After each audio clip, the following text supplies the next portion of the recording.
Hey guys, कैसे हैं आप सब? I hope you are doing well.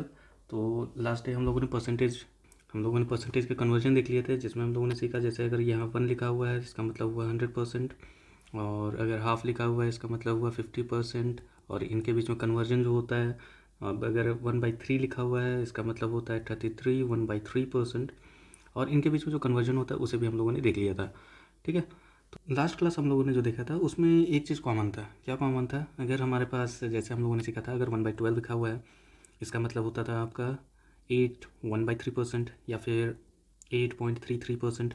और अगर हम इसे 5/12 लिखते हैं तो ये हो जाता है आपका 5 8 ज़ा 40 5/3%, जिसका मतलब था 41 2/3%, है ना।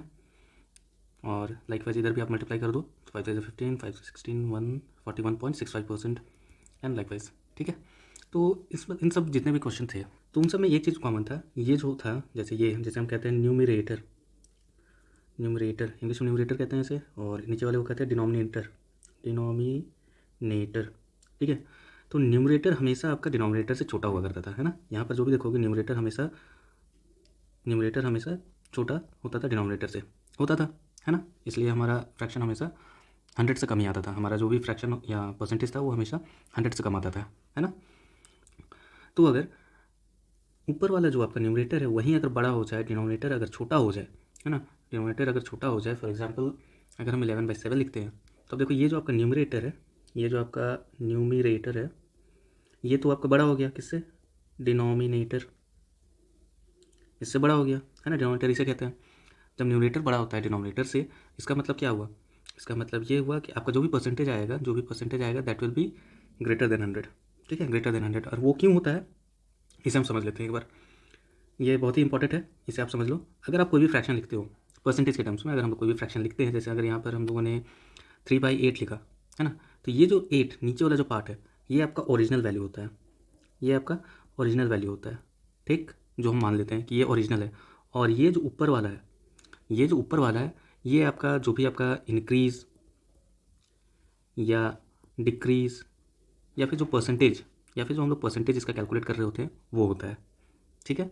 मतलब अब जैसे हम लोगों ने बोला 20%, 20% को हम लिखते हैं 20/100। तो ये क्या था? ये हम लोगों ने ओरिजिनल वैल्यू मान लिया। और ये क्या है? ये परसेंटेज जिसका हमें निकालना है ना। अगर आप इसे कट करते हो तो 21 ज़ा 25 ज़ा मतलब क्या हो गया? 1/5। तो ये जो 5 है, 20% का आपका रेशियो क्या होता है, फ्रैक्शन क्या होता है? 1/5 ही होता है ना। तो अगर 1/5 है तो ये क्या है? ये हम लोग ओरिजिनल वैल्यू है, ये हमारा ओरिजिनल वैल्यू है। ठीक।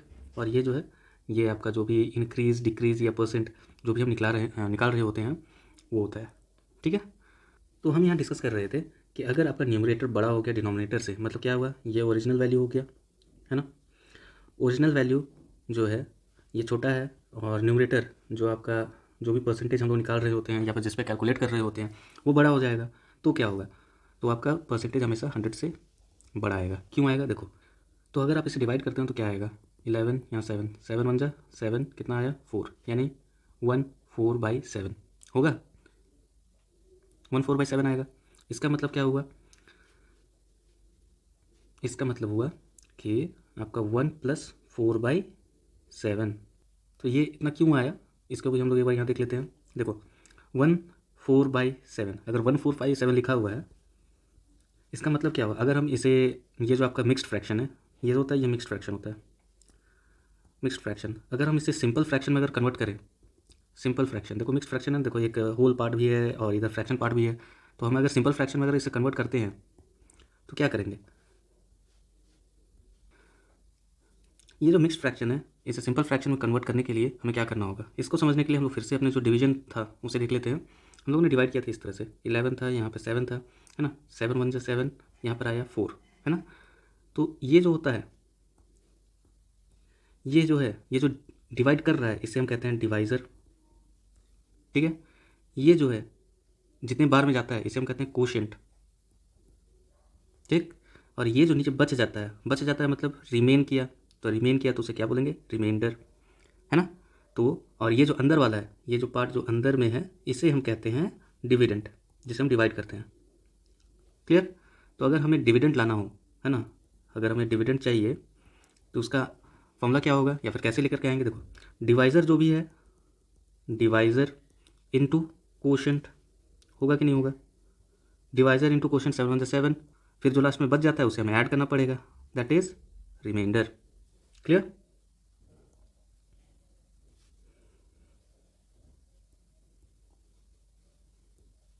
ठीक है, dividend is equal to divisor into quotient plus remainder, है ना। ये एक्चुअली एक थ्योरम भी होता है, इसे हम लोग रिमाइंडर थ्योरम कहते हैं, रिमाइंडर थ्योरम कहते हैं, ये अलजेब्रा का पार्ट भी आता है, ठीक ना। तो चलो हम लोगों ने यहाँ भी समझ लिया इसे। अब ये जो 7 वाला पार्ट है इसके हिसाब से देखो, divisor into quotient, divisor into quotient, देखो ये जो डिवाइज, ये क्या है, ये डिवाइज़र है और ये क्या था यहाँ पर 1, ये कोशेंट था, है ना। तो ये दोनों के बीच में कौन सा साइन लगेगा, ये दोनों यहाँ पे इंटू होगा, है ना। और जो भी है आंसर आएगा उसका बाद ऊपर में जो है उसे हम लोग प्लस कर देंगे, जो भी आंसर आता है उसे हम लोग प्लस कर देते हैं, यानी 7 into 1 plus 4, divisor into quotient plus remainder, है ना। इससे हमारा डिविडेंड निकल जाता है। क्लियर? और जो नीचे रहता है वो तो नीचे रहेगा ही, इसका मतलब 7 1 7 प्लस 1 11/7, देखो फिर से हमारा वही चीज़ आ गया ना, समझ में आ रहा है? ठीक, तो हम बात कर रहे थे अगर हमारा जो न्यूमरेटर है वो बड़ा होगा डिनोमिनेटर से, ऊपर वाला न्यूमरेटर नीचे वाला डिनोमिनेटर, 7 1 7 4/7, आंसर तो इतना ही आ गया डिवाइड करने के बाद। इसका मतलब क्या हुआ, 1 + 4/7, क्यों? आप यहाँ पर कुछ नहीं भी लिखते हो उसका मतलब वही हो जाता है कि ये क्या होता है, प्लस होता है। और जब हम लोग बड़े बड़े फ्रैक्शंस को जब डील करेंगे, मैं आज ये बताने वाला भी हूँ, तब हम इसका यूज़ बहुत फ्रिक्वेंटली करने वाले हैं।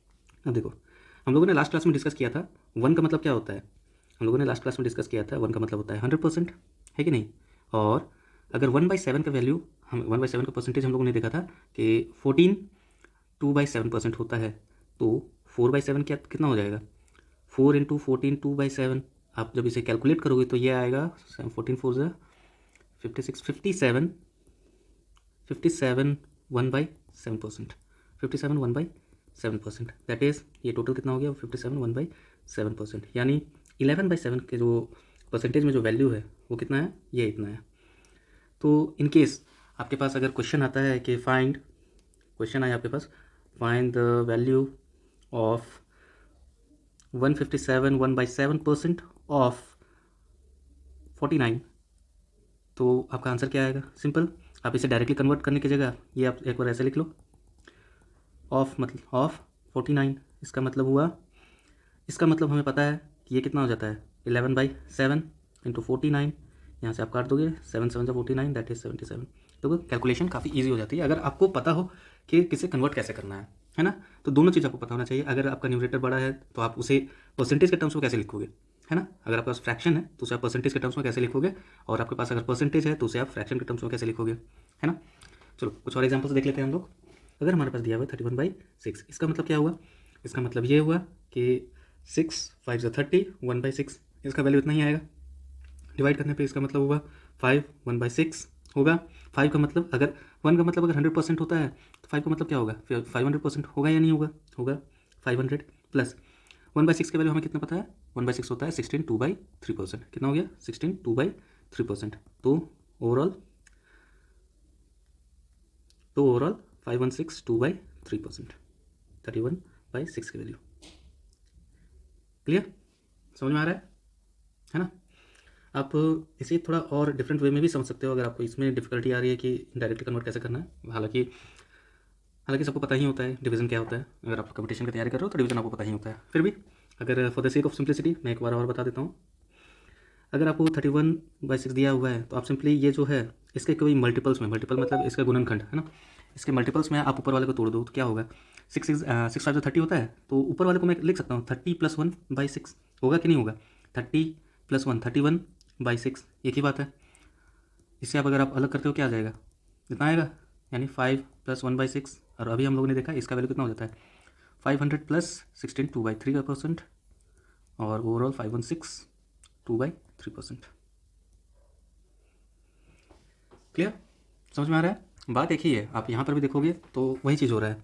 आप अगर आप यहाँ पर भी एलसीएम लेते हो तो बात एक ही है, कैसे देखो, अगर यहाँ एलसीएम लोगे तो क्या होगा, नीचे 6 आएगा, यहाँ कुछ नहीं है, मतलब डिवाइडेड बाई 1, 1 6 ज़ा 6, 6 5 ज़ा 30 प्लस बीच में प्लस साइन है 6, ये 6 जो है ये 6 को जब डिवाइड करेगा क्या आ जाएगा, 6 1 जा 6 यानी 1, और ये 1 इंटू 1 दैट इज़ 1, तो आ गया 31/6। ठीक है, चलिए आगे बढ़ते हैं। अगर आपके पास दिया हुआ सपोज 26/3, तो आप इसे क्या कह सकते हो? आप इसे कह सकते हो कि 8 3 8 ज़ा 24, 2/3 that is 8 plus 2/3 that is 800% plus 2/3 का वैल्यू कितना होता है? 1/3 का वैल्यू 33 1/3 होता है, तो 2/3 का वैल्यू 66 2/3%, तो इसका ओवरऑल वैल्यू आ जाएगी 866 2/3%।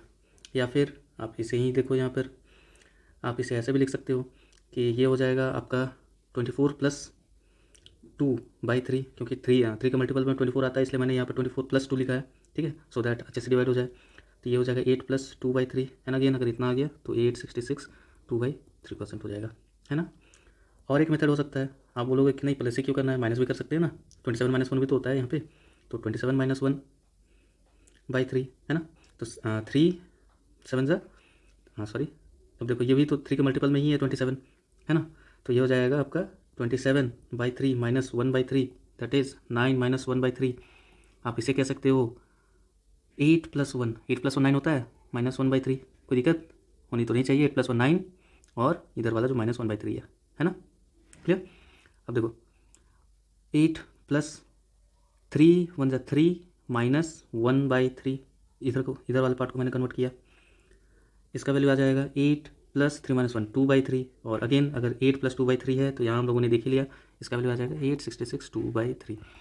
तो मैं बताना ये चाहता हूँ आपको कि आप इसे एट योर विल यूज़ कीजिए, ठीक है, सो दैट आपका जो भी कैलकुलेशन है वो थोड़ा सिंप्लीफाई हो जाए और आपको कहीं भी परेशानी ना आए। ये जो मेथड हम लोगों ने यहाँ किया, इसे ही थोड़ा आगे कंटिन्यू करते हैं, कुछ और भी देख लेते हैं एग्जाम्पल्स। फॉर एग्जाम्पल अगर आपके पास दिया हुआ है क्वेश्चन 29 - 9 8/39, अब आप इसे ट्रेडिशनल मेथड से करने चले जाओगे तो क्या होगा, देखो ट्रेडिशनल मेथड से करने जाओगे तो आप 29, तो आप 29 माइनस, यहाँ पर आप इंटू करोगे 39 इंटू 9 + 8 डिवाइडेड बाई 39, अब आप इसे कैलकुलेट करोगे, काफ़ी टाइम लग जाएगा, है ना। तो ये जो हम लोगों ने यहाँ जो हमें कैलकुलेट करना पड़ता है, उससे बेटर मेथड क्या होगा, देखो 29 माइनस 9 माइनस 8/9 39। जैसा कि हम लोगों ने देखा था कि अगर 1 4/7 था, इसका मतलब था 1 + 4/7, है ना, तो अगर मैं बोलूँ माइनस ऑफ 1 4/7 इस तरह से होगा, तो ये क्या हो जाएगा, माइनस ऑफ 1 + 4/7, और आप जब इस माइनस को अंदर घुसाओगे तो क्या हो जाएगा, -1 - 4/7 होगा ना। सिमिलरली यहाँ पे अगर आपके पास ये दिया हुआ है, आप डायरेक्टली माइनस अंदर घुसा सकते हो, है ना, तो -9 - 8/39, आप ऐसे भी समझ सकते हो 29 में से आपको 9 भी माइनस करना है और 8/39 भी माइनस करना है, ठीक है। आगे अब 29 - 9 इज़ 20 - 8/39 है। अब ये जो 20 है, अब ये जो फ्रैक्शन पार्ट है इसे हम कैसे सॉल्व करेंगे, देखो ये जो 20 है आप इसे लिख सकते हो 19 + 1, है ना, फिर क्या है -8/39 है, मतलब 19। अब आप इसे सॉल्व करो इस पार्ट को, प्लस नीचे 39 एलसीएम लोगे तो यहाँ से आएगा 39 - 8, तो ये कितना हो जाएगा 19 प्लस आपका 31/39। और अगर हम इसे ऐसे लिख सकते हैं तो ऑब्वियसली इसे भी तो ऐसे लिख सकते हैं कि नहीं लिख सकते हैं, पॉसिबल। तो आपका ये कितना हो जाएगा, ये आपका कितना हो जाएगा 19 31/39, ठीक है। तो अगर हम इसे अलग तरीके से समझने की कोशिश करें तो चलो ऐसा लिख लेते हैं 23/12। तो ऐसे अगर हम चाहें तो इसे 11/12 लिख सकते हैं, जिससे ये 1 + 11/12 आ जाएगा। बट हम सब्ट्रैक्शन देख रहे हैं कि कैसे सब्ट्रैक्ट करना है फ्रैक्शन को, है ना, एडिशन तो ईजी ही है। तो सब्ट्रैक्शन में अगर देखा जाए तो ये क्या हो जाएगा, इसे हम ये भी तो लिख सकते हैं 23/12 को ऐसे भी तो लिख सकते हैं 24 - 1/12, होगा कि नहीं होगा, 24 - 1 इज़ 23 डिवाइडेड बाई 12 होगा, यानी 24/12 - 1/12, है ना। 24/12 का वैल्यू कितना आएगा 2 - 1/12 है। अब परसेंटेज में अगर इसे कन्वर्ट करते हैं तो क्या जाएगा, 2 का मतलब क्या हो गया 200, माइनस 1/12 का वैल्यू कितना होता है 8 1/3%, ठीक। अब यहाँ पर देखो अगर हमारे पास सब्ट्रैक्शन है तो सबसे पहले तो ये जो आपका होल पार्ट होता है, सबसे पहले ये जो होल पार्ट होता है हम इसे सब्ट्रैक्ट करते हैं, बाद में फ्रैक्शन को हम लोग सब्ट्रैक्ट करते हैं, है ना। तो पहले होल पार्ट को देख लेते हैं। 200 minus 8 minus 1/3, 200 minus 8 is 192 minus 1/3, है ना। इसका मतलब हो गया, अब देखो 192 को हम लोग क्या लिख सकते हैं, 191 प्लस 1 माइनस 1/3, है ना। तो 191, 3 1 ज़ा 3 माइनस 1/3 दैट इज़ 191 प्लस 2/3। तो ओवरऑल हमारा आंसर क्या आ जाएगा, 191 2/3%। ये हमारा आंसर आ जाएगा। क्लियर, समझ में आ रहा है। अब ऊपर जो हम लोगों ने सॉल्व किया 23/12, इसमें मैं कुछ ऐड करना चाहूँगा। जब हम लोग 23/12 को सॉल्व कर रहे थे तो हमें ये मिला कि सब्ट्रैक्शन के केस में ये चीज़ जान लेना कि मैं सब्ट्रैक्शन के लिए बता रहा हूँ, सब्ट्रैक्शन करना होगा फ्रैक्शन में तो कैसे होगा। तो 24 माइनस 1/12 था जो अल्टीमेटली आया 2 माइनस 1/12, जिसका जो वैल्यू था 200 माइनस 8 1/3, है ना। तो जब आप इस स्टेज में पहुँच जाओ उसके बाद क्या कर सकते हो, ये जो आपका इतना सारा जो कैलकुलेशन था इसे भी हम थोड़ा मिनिमाइज़ कर सकते हैं, थोड़ा सिंप्लीफाई कर सकते हैं। कैसे, देखो सबसे पहला 200 माइनस 8, अगर आप इसे समझोगे तो क्या होगा, 200 माइनस 8 माइनस 1/3, है ना। 200 माइनस 8 इज़ 192 माइनस 1/3। कभी भी इस तरह से आए तो आपको सिंपली यहाँ से ये जो पार्ट है इसमें से एक रिड्यूस कर देना है। क्यों, हम लोगों ने यहाँ देखा, हम लोग यहाँ पे ऐड कर रहे थे, इससे इसी से निकाल करके ना यहाँ पर लेकर के आए थे एक, तो यहाँ से एक रिड्यूस कर देना है, कितना हो गया 191, ठीक है। और उसके बाद ये जो फ्रैक्शन पार्ट है, ये फ्रैक्शन पार्ट को क्या करना है, सिंपली इन दोनों का डिफरेंस, इन दोनों का डिफरेंस जो भी होगा, इन दोनों का डिफरेंस जो भी होगा वो ऊपर चला जाएगा, दैट इज़ 3 माइनस 1 इज़ 2, और नीचे क्या आ जाएगा 3। देखो आंसर फिर से आ गया, है ना, सेम आंसर। क्लियर, फिर से एक बार इसे देख लेते हैं। अगर हमारे पास दिया हुआ है 21/11, तो इसे हम कह सकते हैं 22 माइनस 1/11, इसका होगा 22/11 माइनस 1/11, इसका मतलब होगा 2 माइनस 1/11, है ना। 2 माइनस 1/11 का मतलब हुआ 200 माइनस 1/11 का जो आपका परसेंटेज में जो वैल्यू आता है वो कितना आता है, परसेंटेज में जो भी वैल्यू आता है वो कितना आता है, 9 1/11% आता है ना। चलो परसेंटेज को बाद में देखेंगे। अब यहाँ पर क्या होगा, सबसे पहले तो आप जो होल पार्ट है, सबसे पहले जो आपका होल पार्ट है आप उसे माइनस करो, तो 200 में से जब आप 9 माइनस करोगे तो कितना आ जाएगा, 191 आएगा। उसके बाद माइनस 1/11, ठीक है। आप इसे भी स्किप कर सकते हो, डायरेक्टली आप लिख सकते हो। अब जब भी आपका इस तरह से हो तो आपका ये जो होल पार्ट होता है उससे आप एक कम लिखो, क्योंकि आप यहाँ से 1 निकालने वाले हो, है ना। माइंड में 1 निकाल लिया तो 190 आ गया, ठीक है। और ये जो फ्रैक्शन पार्ट है वो कितना होगा, इन दोनों का डिफरेंस, इन दोनों का डिफरेंस कितना है, इन दोनों का डिफरेंस कितना है, 11 माइनस 1 इज़ 10, और नीचे वाला denominator, this will be our answer. ठीक है, समझ में आ रहा है। आप एक दो और क्वेश्चन कर लेना, आपको उससे भी थोड़ा क्लैरिटी मिल जाएगा, है ना। फर्स्ट वाला जो क्वेश्चन था उसे ही देख लेते हैं एक बार। फर्स्ट में क्या था 29, फर्स्ट में क्या था हमारा जो क्वेश्चन था, क्वेश्चन नंबर 1 जो हम लोगों ने देखा था 29 माइनस 9 8/39, यही देखा था ना। जब इसे देखा था तो इसे अगर हम लोग डायरेक्टली करते हैं जिस मेथड से अभी हम लोग कर रहे थे तो क्या होगा, सबसे पहले जो आपका होल पार्ट है आप उसे माइनस करो, सबसे पहले जो होल पार्ट है उसे माइनस करो, कितना हो गया 20 माइनस 8/39, यही होगा ना। अब क्या होगा, यहाँ जो भी है होल पार्ट उसमें से एक कम लिखो, ठीक है। और उसके बाद फ्रैक्शन में क्या आने वाला है, इन दोनों का डिफरेंस, इन दोनों का डिफरेंस कितना है 39 माइनस 8 इज़ 31, और नीचे 39, और यही हमारा फर्स्ट में भी आंसर था, यही हमारा फर्स्ट में भी आंसर था, है ना। समझ में आ रहा है। आपको कैलकुलेशन कैसे रिड्यूस करना है ये देखना होगा, क्योंकि एग्जाम में टाइम कम होते हैं और हमें उसी बीच में सारा कैलकुलेशन करना होता है ना। चलो चलिए आगे बढ़ते हैं। तो एक और क्वेश्चन देख लेते हैं। अगर हमारे पास 44 1/15 दिया हुआ है, मतलब क्या हुआ, 45 माइनस 1/15 लिख सकते हैं, क्योंकि 15 3 से 45 होता है, हमें इसके मल्टीपल्स में ही तोड़ना होता है, ठीक ना। कभी भी आप फ्रैक्शन तोड़ो तो इसके मल्टीपल्स में तोड़ना। तो 45 माइनस 1/15 दैट इज़ 3 माइनस 1/15, है ना। 3 का मतलब 300, 1/15 कितना होता है आपका 6/2/3%, है ना। फ्रैक्शन में हम लोग फर्स्ट क्लास में हम लोग ने देखा था। अब यहाँ पर अगर आपको इसे माइनस करना है, अगर आपको इसे माइनस करना है तो सबसे पहले फ्रैक्शन पार्ट होल पार्ट को करो, तो 300 माइनस 6 कितना हो जाएगा, 300 माइनस 6 इज़ 294, ठीक है। बच के आ गया माइनस 2/3। आगे क्या करना होगा, जो भी यहाँ लिखा हुआ है उससे एक कम लिखना है ना, क्योंकि आप एक से निकालने वाले हो 293। उसके बाद फ्रैक्शन पार्ट में क्या आएगा, इन दोनों का डिफरेंस देखो कितना है, डिफरेंस इन दोनों का डिफरेंस है 1, 3 माइनस 2 इज़ 1, और नीचे 3, तो ये हमारा परसेंटेज आ गया। क्लियर, हम लोगों ने ये देख लिया कि हमारे पास अगर फ्रैक्शन दिया हुआ है तो उसे हम लोग परसेंटेज में कैसे कन्वर्ट करेंगे, वैसे वर्षा भी देख लेते हैं एक दो क्वेश्चन के साथ। अगर हमारे पास दिया हुआ है क्वेश्चन 437 1/2%, तो इसे हम क्या कह सकते हैं। देखो अगर ऐसा है तो आप सबसे पहले तो इसे जो होल पार्ट है उसे देखो, होल पार्ट में क्या दिख रहा है हमें, 400 प्लस 37 1/2%। जब आप प्रैक्टिस करते चले जाओगे तो आपको पता चल जाएगा कि आपको कब कैसे तोड़ना है। तो 400 का क्या हो गया, 37 1/2%। आपको अगर आप जब प्रैक्टिस करोगे तो आपको ये याद हो जाएगा कि 1/8 का वैल्यू होता है 12 1/2%, तो 3/8 का वैल्यू आएगा अप्रॉक्सीमेटली 36 के आसपास, दैट इज़ 37 1/2%, यानी कि ये कितना हो गया 3/8। अब आप इसे एलसीएम ले लो, 8 4 32 प्लस 3 दैट इज़ 35/8। क्लियर, समझ में आया। सिमिलरली अगर हमारे पास दिया हुआ है पुराने क्वेश्चन में से ही ले लेते 516 2/3%, इसका मतलब क्या हो गया, इसे हम 500 प्लस 16 2/3% भी कह सकते हैं।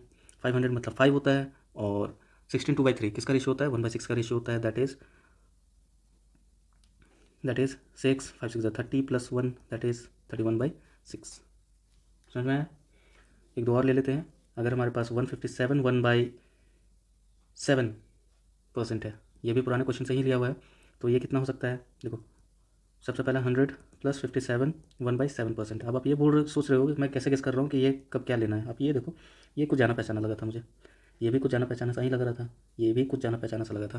तो आपको लास्ट के जो 2-3 डिजिट्स हैं उसे देख करके आपको गेस करना रहेगा कि किस में आपको तोड़ना है। ठीक है, तो 100 का मतलब हो गया 157 1/7% क्या होता है, देखो 1/7 का वैल्यू हम लोगों ने देखा था 14 2/7% होता है, तो 4/7 का वैल्यू कितना होगा, 4 × 14 2/7%। जब इसे कैलकुलेट करोगे तो आएगा 57 1/7%, है ना। तो इसका मतलब क्या हो गया, ये कितना है 4/7, 7 1 7 प्लस 4 11/7 आंसर। क्लियर। एक और क्वेश्चन ले लेते हैं लास्ट, 216 2/3%। अब आप देखो 16 2/3% होता है किसी का, 1/6 का होता है, तो अब आपको पता चल गया कि इधर 200 रखना है और इधर 16 2/3 रखना है। ऐसा हो जाएगा तो ये 2 प्लस 1/6 दैट इज 6 2 12 और 1 13/6% होगा। सॉरी, ये रेशो में है ना, समझ में आ गया। तो चलिए आज का क्लास को इतना ही रखते हैं। आज थोड़ा सा क्लास लंबा हो गया, but it is the need of the hour, so हम लोग को थोड़ा जल्दी ही कंप्लीट करना होगा। तो आप आज तक मैंने जो बताया, कल मैंने जो बताया था, ये दोनों काफ़ी रिलेटेड थे, आपको ये दोनों पता होने ही चाहिए, सो दैट आगे के जो क्वेश्चन हम लोग सॉल्व करेंगे, नेक्स्ट डे से हम लोग क्वेश्चन सॉल्व करने वाले हैं, तो जो भी क्वेश्चन सॉल्व करेंगे वो इजीली सॉल्व हो जाए और आपको जल्दी समझ में आ जाए। तो आप अच्छे से देखिए, नहीं समझ में आता है आप कमेंट कीजिए, कोई भी क्वेश्चन आता है आप डायरेक्टली लिख दीजिए या फिर आप फोटो क्लिक करके डाल दीजिए, मैं उसे देख लूँगा। ठीक है, till then bye bye, take care, save water safety save earth, जय हिंद जय भारत।